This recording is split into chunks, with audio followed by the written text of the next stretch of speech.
복음은 곧 예수 그리스도이십니다. 바울을 예수 그리스도의 종이요 사도로 변화시킨 것, 그것은 예수 그리스도의 복음이었습니다. 그로 인하여 그는 예수님께 사로잡힌 사람이 되었고, 또 예수님의 복음을 전하지 않고는 견딜 수 없는 주님의 사람이 되었습니다. 사도 바울은 한 번도 방문해 본 적이 없는 로마 교회 성도들을 방문하고자 하는 간절한 열망이 있었습니다. 그것은 로마가 제국의 중심이요 대도시요 볼거리가 많은 곳이었기 때문이 아니었습니다. 그것은 바울이 어느 곳이든 예수님을 믿는 이들이 일어나고 교회가 세워졌다는 소식을 들을 때마다 그는 그 교회를 위해 기도하고 그 지역을 위해서 기도하며 언젠가 그 지역에 나아가 복음 전파에 함께 합력하기 원했던 바울의 열망 때문이었습니다. 로마 교회에 대한 소문이 바울에게 들렸을 때 그는 그때로부터 계속해서 기도하기를 쉬지 않았습니다. 오늘 본문 8절의 말씀을 함께 읽겠습니다. 시작. 먼저 내가 여러분 모두를 두고 예수 그리스도를 통해 내 하나님께 감사하는 것은 여러분의 믿음이 온 세상에 전파됐기 때문입니다. 참된 믿음은 전파됩니다. 참된 믿음은 다른 사람들에게 전염됩니다. 홍보하지 않아도 참된 믿음은 알려집니다. 사람들의 관심을 받게 됩니다. 참된 부흥이 일어나면 홍보가 필요 없습니다. 교회 역사적으로 어느 곳이든 아무리 작은 모임에서의 부흥이든 참된 부흥이 일어나면 사람들이 관심을 가지게 되고 알고 싶어 하고, 그리고 그 믿음의 소문이 사람들에게 알려지게 됩니다. 로마에서 바로 그러한 부흥이 일어났던 것입니다. 그 소식이 바울에게도 들려왔던 것이죠. 바울은 언제나 이 교회가 생겨났다는 소식을 들을 때마다 그것이 자신의 기도 제목이 되었습니다. 초대교회 성도들은 어느 지역의 교회, 어떤 교회냐가 아니라 우리 모두의 교회였습니다. 신약 성경을 제외하고 제일 먼저 쓰여진 편지, 성경은 아니지만 고대 기독교 문서 가운데 가장 먼저 쓰여진 편지는 로마 교회의 세 번째 감독이었던 클레멘스라는 지도자가 고린도 교회에 보낸 편지입니다.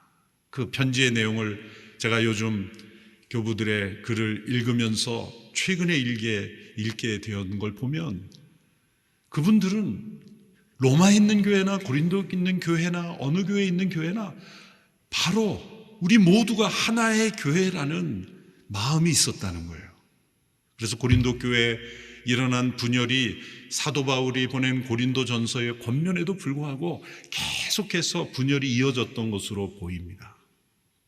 외부적으로는 박해와 싸웠고 내부적으로는 이단과 싸웠으며 동시에 내부의 분열과 싸웠던, 오늘날 이 시대에 여러 교회에서 일어나는 분열과 다름이 없는 분열이 그 시대에도 있었던 것이죠. 똑같은 인간이 죄성이 있기 때문인 것이죠. 그런데 그 클레멘스가 로마 교회의 감독이었지만 고린도 교회를 향하여 간절한 마음으로 마치 자신이 그 교회의 목회자인 것처럼 간절한 마음으로 편지를 써보낸 것을 보면 이 바울의 심정이 그들에게도 동일하게 있었다는 것이죠. 로마의 교회가 세워지고 그들의 믿음이 소문이 전파됨에 따라 바울의 기도의 제목에는 로마 교회 성도들의 믿음도 기도의 제목으로 포함이 되었습니다. 이것은 바울 서신 전체에서도 나타납니다. 그는 어느 한 지역교회 자신이 만났던 교회이건 개척한 교회이건 아니면 한 번도 방문하지 않은 로마 교회이건 성도들의 믿음의 소문을 들을 때마다 그는 하나님께 감사하고 기도의 제목에 포함이 되었습니다. 바울 서신의 몇 가지 구절을 인용해 보겠습니다. 에베소서 1장 15절 16절에 이렇게 바울은 기도합니다. 그러므로 우리 주 예수 안에 있는 여러분의 믿음과 모든 성도들을 향한 사랑의 소식을 나도 듣고 내가 기도할 때마다 여러분을 생각하며 여러분으로 인해 감사하기를 그치지 않습니다. 또 빌립보서 1장 3절 4절의 말씀 함께 읽겠습니다. 시작. 나는 여러분을 생각할 때마다 내 하나님께 감사를 드립니다. 또한 여러분 모두를 위해 항상 기도할 때마다 기쁨으로 간구합니다. 데살로니가 교회를 향해서도 마찬가지였습니다. 우리가 기도할 때 여러분을 말하며 여러분 모두로 인해 항상 하나님께 감사합니다. 이런 여러 구조들을 통해 보면 바울은 자신의 개척한 교회이든 아니건 혹은 자신이 한 번도 방문하지 않은 교회일지라도 믿음의 소문이 들리면 그것이 그의 기도 제목이었고 언젠가 그 교회를 향하여 편지를 쓰게 될 때 그 기도 가운데 받았던 하나님의 말씀 그리고 기도로 들어졌던 하나님께 대한 간구의 제목을 서신에 담아 보내게 됩니다. 언젠가 제가 바울의 기도를 연구하면서 바울 서신과 기도를 대조해 보니 그가 기도하였던 내용을 압축적으로 서론이나 1장에 기록을 하고 그리고 그 기도가 풀어져서 서신으로 나타나는 것이죠. 그러니까 바울 서신에 나타난 바울의 모든 권면은 그의 기도 가운데에서 받은 하나님의 지혜 말씀이었던 것입니다. 바울은 위대한 복음 전도자요 다문화권 선교사 이전에 위대한 중보 기도자였다라는 것을 우리는 알 수가 있습니다. 9절 10절에 바울의 기도와 함께 나타나는 바울의 섬김의 자세를 이렇게 고백합니다. 9절 10절의 말씀 함께 읽겠습니다. 시작. 하나님의 아들의 복음 안에서 내 영으로 섬기는 하나님이 내 증인이신데 나는 항상 여러분을 기억하며 이제 하나님의 뜻 안에서 어떻게든지 내가 여러분에게 갈 수 있는 길이 열리기를 기도하고 있습니다. 바울의 위대한 신앙 고백이 나타납니다. 하나님의 아들의 복음 안에서 내 영으로 섬기는 하나님이 내 증인이시다. 그는 하나님이 자신의 증인이라고 고백합니다. 하나님의 임재 앞에서 면전 앞에서 하나님의 시선 앞에서 자신은 일하고 있다는 것이죠. 하나님의 복음 안에서 그는 늘 복음을 떠나지 않습니다.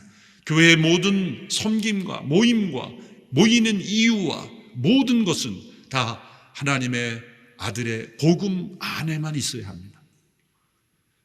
하나님의 복음이 아닌 것이 들어와서도 안 되고 하나님의 복음을 떠난 일도 이루어져서는 안 됩니다. 내 영으로 섬기는 하나님,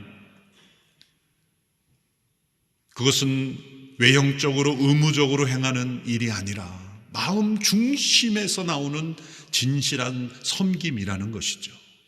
이것은 소명입니다. 소명이란 무엇입니까? 중심에 불이 붙어 있는 겁니다. 계속 타오르는 불처럼 꺼지지 않는 불이 마음의 중심에 붙어 있는 것, 그것을 우리는 소명이라고 말할 수가 있습니다. 예레미야 선지자가 하나님의 말씀을 받았을 때 이런 고백을 했습니다. 내 중심에 불 붙는 것 같다. 내 골수에 사무쳐서 말하지 않으면 답답해서 견딜 수 없다. 이것이 소명입니다. 사도 바울은 복음이 온 세상에 전해져야 하는 소명을 받았습니다. 그 소명으로 그는 중심에 불이 붙었고 그리고 그의 뼛속 깊이 사무쳐서 그의 영으로 하나님을 섬기고 있습니다. 그 증거가 무엇일까요? 영으로 하나님을 섬기는 사람의 특징은 무엇일까요? 그것은 하나님의 뜻 안에만 머물기를 원한다는 것입니다. 오늘 10절에 바울이 이런 고백을 하죠. 이제 하나님의 뜻 안에서 어떻게든지 여러분에게 갈 수 있는 길이 열리기를 기도하고 있습니다.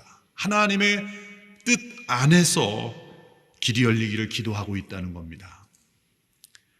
이 로마서 서론에서 바울은 로마에 있는 교회들에게 여러 번 가고자 노력했다. 그러나 길이 열리지 않았다라고 말합니다. 그것은 단지 환경의 문제일까요? 아닙니다. 가고자 했으나 여비가 없고 가고자 했으나 교통편이 없고 가고자 했으나 천재지변으로 환경이 좋지 않고 그런 이야기를 하는 것이 아니라 여러 번 가고자 했으나 그 무엇인가가 자신을 막고 있다는 그게 무엇입니까? 하나님의 뜻이라는 컨펌이 없었다는 거예요. 하나님의 뜻이라는 확신이 자신에게 아직 오지 않았다는 것, 그것을 포함하는 거예요. 그것이 때로는 환경으로, 어떤 문제로, 어떤 계획이 잘못돼서 연결이 안 된 것일지라도 그 모든 상황보다 더 중요한 것은 하나님의 뜻을 향한 바울의 중심이었다는 것입니다. 하나님의 뜻이면 아무리 환경이 어려워도 바울은 나갔습니다. 대표적인 것이 예루살렘 교회를 향한 바울의 걸음이었죠. 예루살렘에 가면 성령께서 고난이 기다리고 있다, 고난과 결박이 기다리고 있다고 할지라도 하나님의 뜻이 확실했기 때문에 그는 그 예루살렘을 향하여 걸어갔습니다. 아무리 환경이 좋아도, 길이 넓은 길로 열려 있어도 하나님의 뜻이라는 확신이 없으면 그는 한 걸음도 움직이지 않으려고 했던 것입니다. 마음속으로는 로마에 빨리 달려가고 싶은 마음이 간절했습니다. 또 여러 번 시도도 했습니다. 그러나 그 자신의 소원과 계획보다 더 중요한 것이 바로 하나님의 뜻이었습니다. 그 일이 얼마나 어려운가 쉬운가, 내가 하고 싶으냐 하고 싫지 않으냐가 아니라 하나님의 뜻이냐 아니냐, 하나님의 뜻이냐 아니냐. 하용조 목사님께서 CGN TV를 시작하셨을 때 주변에 많은 분들이 만류도 하시고 어렵습니다, 재정도 많이 들어갑니다, 일 어려울 겁니다, 또 감당할 수 없을 겁니다, 많은 그런 주변의 분들의 말도 있었습니다. 딱 한 가지만 생각하신다고 말이죠. 하나님의 뜻이냐 아니냐. 우리가 그것을 가장 우선시해야 한다. 우리가 할 수 있느냐 없느냐가 아니라, 하고 싶으냐 하기 싫으냐가 아니라 하나님의 뜻이냐, 그것이 가장 우선적인 기준이 되어야 한다. 시작한 지 얼마 안 돼서 주변에 어떤 분이 그런 말씀하셨죠. 목사님, 이게 돈이 얼마나 많이 들어가는지 알고 하십니까? 목사님이 대답하셨죠. 제가 알았으면 못했죠. 그런 걸 다 계산하고 거기에 눌렸으면은 어쩌면 시도조차 못했을지도 모르는 거예요. 어떤 계산이 아니라 하나님의 뜻이냐 아니냐. 놀랍게도 그 이후에 하나님의 뜻 가운데 하나님께서 CGN TV를 사용하고 계신 것을 보는 것입니다. 한동대학교의 개교도 그랬고 여러 기관 사역 행하는 모든 일들, 하나님의 뜻인가에 대한 확신이 가장 중요한 거예요. 교회만 사역만이 아닙니다. 우리 개개인의 삶 속에서도 내가 하고 싶으냐 아니냐가 중요해서는 안 돼요. 어쩌면 우리를 향한 하나님의 뜻은 내가 지금 가장 하기 싫은 것 속에 포함되어 있을 수도 있어요. 가장 하기 싫은 것, 그 속에서 하나님의 뜻을 한번 찾아보세요. 하나님의 뜻이 분명함에도 내가 원치 않아서 무관심하고 있는 것은 아닌지, 또 하나님의 뜻이 아닌데 내가 하고 싶어서 지금 매달리고 있는 것은 아닌지, 우리의 삶 속에 하나님의 뜻에 대한 확신이 가장 분명하게 있을 때 놀랍게도 우리의 삶은 내가 생각하는 것에 넘치도록 하나님께서 사용하시는 것을 경험할 수 있을 겁니다. 바울이 지금 로마를 향한 마음이 그런 마음이라는 거죠. 그 이후에 로마 교회가 세워지고 앞서 말씀드린 그런 로마 교회에 세워진 지도자들을 통하여 복음이 온 세상에 전해지는 일에 귀하게 쓰임받고 있었습니다. 오늘 본문에 보면 이 하나님의 뜻 가운데 길이 열리게 되면 로마에 있는 성도들을 만나고자 하는 세 가지 이유를 정리하며 설명하고 있습니다. 첫째는 그 로마에 있는 성도들에게 신령한 은사를 나누어 주어 그들의 믿음을 견고하게 세우기 원했다는 것입니다. 11절에서 12절의 말씀을 함께 읽겠습니다. 시작. 내가 여러분 보기를 간절히 바라는 것은 어떤 신령한 은사를 나누어 주어 여러분을 강하게 하려는 것입니다. 이는 여러분과 내가 서로의 믿음으로 격려를 받기 위함입니다. 어떤 신령한 은사를 나누어 주어 여러분을 강하게 하려는 것입니다. 이 말씀을 오해해서는 안 되는 것은 사도 바울이 지금 자기 자신이 어떤 은사를 지금 나누어 주는 존재라고 말하고 있지 않다는 것입니다. 더 정확하게 번역하면 이렇게 번역되어야 됩니다. 너희와 함께 어떤 신령한 은사를 나누고자 함이라. 이것은 내가 너희들에게 은사를 주고 싶어서 가려 한다가 아니라, 은사는 내가 주는 것이 아니라 성령님께서 주는 것인데, 우리가 함께 할 때 성령님께서 우리에게 그 은사를 나누어 주시기 때문이다라는 의미이죠.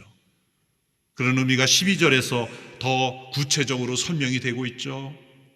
너희와 함께 믿음으로 서로 격려를 받기 원한다. 서로 믿음으로 격려받는다는 것이 앞서 11절에 신령한 은사를 나눈다는 말씀의 해석인 것입니다.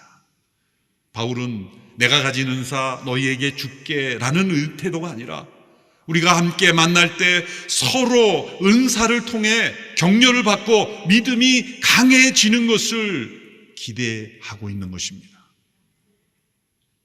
여러분, 우리의 믿음은 언제나 성령님의 은사를 통해 강해집니다. 여러분의 믿음이 강건함에 이르렀다면 거기에는 반드시 성령님께서 누군가를 통해 주시는 은사가 사용되었기 때문입니다. 말씀을 깨닫는 것도 지혜와 지식의 은사를 통해 깨닫게 되는 거예요. 누군가로부터 내 신앙의 이유를 들을 때 확신이 오는 것은 지식의 은사, 지혜의 은사를 통해 확신을 얻게 되는 거예요. 믿음의 은사, 섬김의 은사, 때로는 병고침의 은사, 다양한 성령의 신령한 은사들을 통해 우리 믿음이 더욱더 강해진다는 것입니다. 이것이 우리가 함께 모여 예배드려야 될 이유고, 함께 만나 교제해야 될 이유고, 함께 복음 증거를 위하여 협력해야 되는 이유가 됩니다. 기억하십시오. 절대로 혼자 할 수 없는 두 가지가 있습니다. 첫째는 결혼이요. 심오한 이야기가 나올 줄 알았는데 당연한 얘기가 나와서 죄송해요. 두 번째는 뭡니까? 우리의 믿음이 강해지는 것. 절대로 나 혼자 이루어지지 않습니다.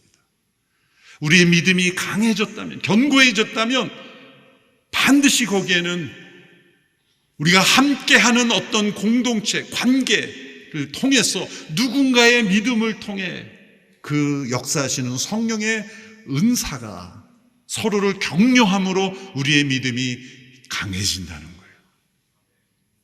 불가피하게 영상으로 예배 드리는 기간도 있을 수 있고, 또 그러한 상황이 있을 수 있지만, 나는 이런 포스트 코로나 시대에 확실한 입장을 세웠어. 나는 나 홀로 영상으로만 예배 드릴 거야. 매우 위험한 거예요.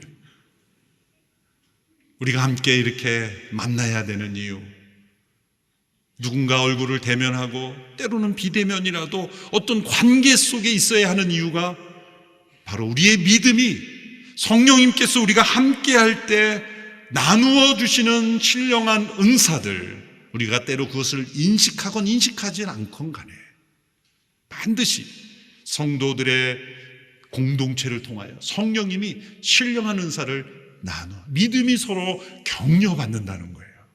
여러분이 서로 믿음의 격려를 받지 않고 나 홀로 믿음이 나는 강해질 수 있다, 착각이요 고집이요 교만입니다. 바울은 고린도 교회 성도들에게 본 긴 편지처럼 여러 문제에 대해서 권면을 하고, 또 로마 교회가 고린도 교회에 권면을 하고, 그나마 그랬기 때문에 고린도 교회가 더 심각해지지 않고 세워져 갈 수 있었던 거죠. 우리가 함께 교단으로 모이고 여러 모임을 통해 함께 교제할 때 교회가 다른 교회에 대해서 관심을 가지고 중보기도 하고, 또 문제가 생긴 교회가 있다면 우리 교회 문제처럼 기도하는 교회가 되어야 돼요. 그저 우리 교회만 아무 문제 없고 우리 교회만 잘 되면 된다는 그런 사고가 초대교회 성도들에게는 없었다는 거예요. 어느 한 교회의 문제는 우리 모두의 문제다. 그런 문제의식을 가지고 함께 기도할 때 우리의 믿음이 서로를 격려하고 세워줄 수 있다고 믿습니다. 둘째, 바울이 로마를 간절히 방문하고자 했던 이유는 그들 가운데 열매를 추수하기 원했기 때문입니다. 13절의 말씀을 같이 읽겠습니다. 시작. 형제들이여, 나는 여러분이 이 사실을 모르기를 원치 않습니다. 곧 나는 다른 이방 사람들 가운데서처럼 여러분 가운데서도 열매를 맺기 위해 여러분에게 몇 번이나 가려고 했으나 지금까지 길이 막혔습니다. 말씀에 제가 거두기 위해 이렇게 괄호로 자막에 기록을 했는데요. 한글 번역본들이 다 열매를 맺기 위해 이렇게 번역을 했는데 정확하게 번역하면 거두기 위해 혹은 추수하기 위해 라고 번역하는 것이 원문의 정확한 번역입니다. 영어 성경들을 보면 되게 다 정확하게 번역을 했는데요. 열매를 맺는다는 거하고 거둔다는 거하고 무슨 차이가 있죠. 열매를 맺게 하시는 건 하나님의 영역입니다. 우리는 씨를 뿌리고 물을 주고 했지만 자라게 하시는 분 하나님이시다. 열매를 맺는 영역은 하나님의 영역이고 우리는 하나님께서 맺으신 열매를 추수하는 것입니다. 우리가 복음을 전해 누군가 예수님을 믿게 됐다 할지라도 우리가 믿게 한 것이 아닙니다. 믿음을 주시는 분은 하나님이시요 우리는 확인하고 추수하는 것뿐이라는 거죠. 바울은 로마 교회의 성도들의 그 믿음을 은사를 통해 강하게 견고하게 하기를 원했다고 했습니다. 그러면 그 은사를 통해 강하게 된 믿음의 열매는 무엇입니까? 그 믿음의 결과는 곧 성령으로 나타나는 그들의 성품입니다. 성령의 은사가 있고 성령의 열매가 있듯이 우리에게 은사를 통해 믿음이 강하게 되었다면 강한 믿음의 증거는 뭡니까? 원수를 사랑할 수 있는 성품이죠. 강한 믿음의 증거는 무엇입니까? 모든 핍박을 견딜 수 있는 오래 참음의 인내입니다. 강한 믿음의 열매는 무엇입니까? 도저히 기뻐할 수 없는 절망적 상황 속에서도 기뻐할 수 있는 기쁨의 열매입니다. 강한 열매의 증거는 무엇입니까? 서로가 서로 다름으로 인하여 다투고 분열될 수 있는 상황 속에서도 하나됨을 지킬 수 있는 화평의 열매입니다. 사랑, 희락, 화평, 오래 참음, 자비, 양선, 충성, 온유, 절제, 이 성령의 열매가 강한 믿음, 견고한 믿음의 열매여야 되는 거죠. 그 열매를 바울은 거두고 싶었던 겁니다. 더 나아가 열매는 전도의 열매이죠. 아직 로마 사회는 믿지 않는 많은 영혼들이 있었습니다.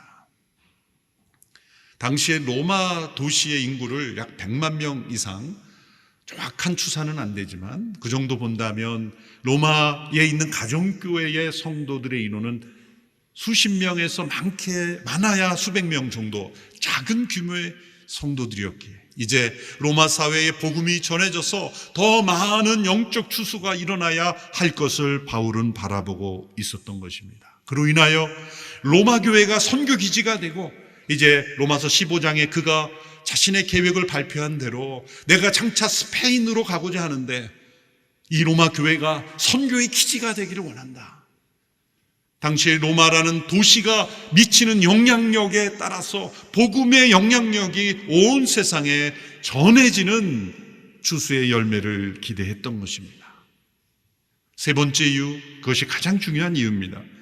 그것은 모두에게 빚진 인생이라는 바울의 심정 때문이었습니다. 14절, 15절의 말씀 함께 읽겠습니다. 시작. 나는 그리스 사람이든 미개한 사람이든 지혜로운 사람이든 어리석은 사람이든 모두에게 빚을 진 사람입니다. 그러므로 나는 로마에 있는 여러분에게도 복음 전하기를 간절히 원합니다. 바울은 자신을 가리켜 모든 사람에게 빚을 진 사람이라 고백했습니다. 바울이 한 번도 만나보지 않은 사람들에게 무슨 빚을 졌다는 것일까요? 그가 하나님께로부터 은혜를 받았다면 하나님께 대하여 빚을 지었다 이렇게 표현하는 것이 맞을 것 같은데 왜 모두에게 사람들에게 빚을 졌다고 말하는 것일까요? 우리가 하나님께 은혜를 입었지만 하나님 하나님께 빚을 졌다고 말할 수 없는 것은 빚은 갚아야 하는 것이죠. 그런데 하나님께 빚을 갚을 수 있습니까? 그렇다면 은혜가 은혜되지 못하는 거죠. 진정한 은혜는 무조건적으로 값없이 주어지는 겁니다. 갚으라고 주는 것이 아닙니다. 그러므로 하나님께서 우리에게 은혜를 베푸실 때 내가 너희에게 베푼 은혜대로 너도 나에게 갚으라라고 말씀하시는 분이 아니세요. 시편에 이런 구절이 나오죠. 여호와께로 받은 은혜 내가 무엇으로 보답할꼬. 이것은 갚겠다는 게 아니라 갚을 수 없는 은혜라는 것을 고백하는 것입니다. 하나님의 은혜를 어찌 갚을 수 있겠습니까? 심지어 우리는 부모님의 은혜도 못 갚아요. 어찌 하나님의 은혜를 우리가 갚는다고 말할 수가 있을까요?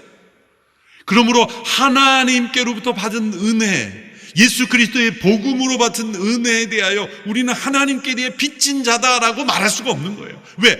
은혜가 은혜되지 못하게 하기 때문에. 감히 진정한 은혜에는 빚졌다라고 말할 수가 없는 거예요. 그러므로 감히 하나님께 앞에서 내가 하나님께 빚졌어 이런 말 하면 안 되는 거예요. 교만한 말인 거죠.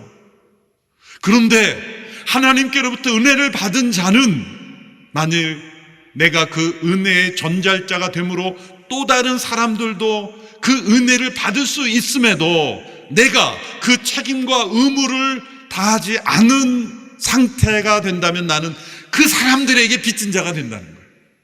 그래서 모두에게 빚진 자가 됐다라고 말하고 있는 것입니다. 우리나라 역사의 조선시대에 전염병이 창궐하고 악습과 구습이 존재하고 인권과 자유가 없고 그런 시대에 그 가난과 구습에 사로잡혀 있던 그 당시에 우리나라에 온 수많은 선교사님들을 생각해 보십시오. 그들이 왜 이 땅에까지 왔을까요? 저는 가끔 일본 러브소나타나 사역을 하면서 왜 일본과 우리나라가 이렇게 복음화율이 차이가 날까? 그 중요한 이유 중 하나는 일본에서 사역한 선교사님들이 능력이 없고 복음을 잘 전하지 않았기 때문만은 아니에요. 그런데 당시의 일본과 우리 조선 땅에 온 선교사들은, 모든 서구의 선교사들은 일본에 일단 도착했다가 바로 오는 배가 없기 때문에 일본에서 상황을 봐서 전쟁이 없거나 들어갈 수 있는 상황에 들어왔던 거예요. 그러니 더 깊은 헌신이 있을 수밖에 없죠. 당시에 일본이라는 사회에 있었던 시대의 선교사님과 조선 땅에까지 왔던 선교사의 헌신은 당시에 조선에 들어간다는 그 죽음을 각오해야만 들어올 수 있는 거예요. 그들이 왜 이 땅에 와야만 했습니까? 빚진 마음이에요. 한 번도 만나보지도 않고 한 번도 만날 필요도 없었던 이들에게 왜 그들이 와야만 했을까요? 자신의 공명심 때문에, 자신의 어떤 성취감 때문에 와야만 했을까요? 단 한 가지 이유밖에 없습니다. 빚진 마음. 그것은 내가 받은 하나님의 은혜를 내가 전달자가 되지 않았을 때 느끼는 빚진 마음이죠. 열왕기하에 보면 엘리야 선지자 시대에 이런 특이한 사건이 하나 일어납니다. 그것은 이스라엘의 사마리아 성이 아람 군대에 의해서 포위당할 때가 있었습니다. 아람 군대는 사마리아 성을 완전히 포위하여 고사시키는 작전을 썼던 것이죠. 그 작전대로 사마리아 성에는 굶주림이 가득하여 사람들이 죽어가고 있었습니다. 밖으로 나올 수 없는 것은 아람 군대가 포위하고 있었기 때문이죠. 그때 사마리아 성문 앞에 나병 환자 4명이 있었습니다. 이제 성 안에도 사람들이 굶어 죽어가고 있으니 성문 안 밖에 있는 나병 환자들이 동정을 받아야 사람들이 오면서 동정해 주는 것으로 삶을 유지하고 있었던 그들은 완전히 가장 힘든 상황에 처해 있었겠죠. 근데 그 나병 환자들이 이렇게 말합니다. 이제 사마리아 성의 안에 우리가 기대할 수 없고 이제 성 안에 들어가 봐야 죽음인데 저 우리를 포위하고 있는 아람 군대의 진영으로 건너가면 그들이 우리를 받아들여 주지 않으면 즉시로 죽을 것이다. 그러나 여기 있어도 죽는 것이고 죽는 시간의 문제이네. 그러나 아람 군대의 진영에 가서 우리가 살려달라고 호소했을 때 받아들일 가능성도 없는 것은 아니지 않는가. 그러므로 우리가 아람 군대의 진영으로 건너가서 죽더라도 한번 문이라도 두들겨보자 라는 마음으로 건너간 거죠. 그런데 놀라운 광경이 펼쳐졌습니다. 아람 군대의 진영에 군인이 아무도 없었던 거예요. 지금은 사마리아 성에는 아람 군대가 가득한 것으로 하여 두려워서 지금 떨고 있는데 하나님께서 거대한 군대 소리를 일으키셔서 아람 군대 사람들이 다 도망가고 없었던 것입니다. 나병 환자들은 배고픔을 채우는 음식을 먹고 또 좋은 옷을 입으며 그 캠프를 다니면서 즐거워하다가 문득 이런 말을 서로 주고받게 됩니다. 열왕기하 7장 9절 이하죠. 우리가 아무래도 잘못하고 있다. 오늘은 좋은 소식이 있는 날인데 우리가 잠자코 있으니 말이다. 우리가 날이 밝을 때까지 이 소식을 전하지 않으면 벌을 받을 것이다. 지금 바로 가서 왕궁에 이 소식을 알리자. 이 나병 환자들이 가졌던 마음은 어떤 마음일까요? 어떤 영웅이 되고자 하는 마음일까요? 아닙니다. 우리가 지금 발견한 이 기쁜 소식을 전하지 않으면 안 되는 빚진 마음이 있는 거죠. 모든 동족 사마리아 사람들에게 지금 그 순간 빚을 진 거예요. 가장 먼저 그 소식을 알았기 때문이죠. 하나님께로부터 은혜를 받은 순간 우리는 모두에게 빚진 자가 되는 것입니다. 그 은혜의 놀라움 때문에, 그 은혜의 위대함 때문에, 그 은혜의 풍성함 때문에 우리가 모두에게 빚진 인생이 되는 것입니다. 이것이 사도 바울의 마음을 움직였고 그의 삶을 헌신케 하였던 것이죠. 15절을 보면 이런 구절이 나옵니다. 로마에 있는 여러분에게도 복음 전하기를 간절히 원한다. 로마서는 이미 믿는 소수의 성도들에게 쓴 서신인데 너희에게도 복음을 전하기 원한다는 뜻은 무엇일까요? 그것은 믿는 성도들에게도 끊임없이 복음이 들려져야 한다는 것이죠. 우리가 처음 예수님 믿을 때 복음의 소식을 듣고 나의 죄악됨을 발견하고 그리스도의 십자가 앞에 나올 때 그 예수 그리스도의 십자가 안에서 우리를 용서하시고 의롭다 하시는 하나님의 자녀 되게 하시는 그 하나님의 은혜의 복음에 감동하여 우리가 예수님 앞에 나왔는데 이제 시간이 흘러가면서 어쩌면 우리는 복음을 버리고 이 세상의 사고방식과 나의 습관을 따라 형식적으로 신앙생활을 하고 있지는 않은지, 겉은 예수 믿는 사람이지만 껍질을 벗기면 그 속에 복음이 아닌 어떤 사상이나 이론이 들어가 있는지도 모르겠어요. 그러므로 우리는 계속해서 복음을 들어야 합니다. 귀로만 듣는 것이 아니라 마음으로 내가 나의 삶이, 나의 생각이 얼마나 복음에 합당한가를 늘 체크해야 돼요. 우리 휴대폰을 충전하면 몇 %가 충전됐다는 지수가 나오죠. 가끔 그런 생각을 해봐요. 우리의 생각과 모든 삶이 몇 % 복음에 합당한 지수로 충전되어 있는지 그 지수가 나오면 얼마나 좋을까. 우리가 함께 모이는 것은 복음으로 다시 우리의 삶을 확인하고 재충전하고 복음에 합당하도록 다시 우리 자신을 드리는 이유입니다. 그러므로 우리는 계속해서 복음을 들어야 합니다. 교회는 세상의 빚진 공동체입니다. 하나님의 은혜를 받은 공동체이기에, 먼저 부르심을 받았기에, 먼저 믿었기에, 먼저 기쁜 소식을 들었기에 우리는 빚진 사람들입니다. 세상 모든 사람들에게 빚진 마음이 전혀 없다면 우리는 은혜의 복음을 모르는 자들이에요. 빚진 마음이 있다면 우리는 복음을 아는 이들입니다. 그 마음이 계속 더 깊어지고 더 깊어지고 충만해지는 우리 모두가 되기를 축원합니다. 함께 찬양을 부르고 마칠 때 다시 복음 앞에 이 찬양의 가사를 음미하며 우리가 다시 복음 앞에 바로 서는 이 기간이 되도록 기도하며 나가기를 원합니다.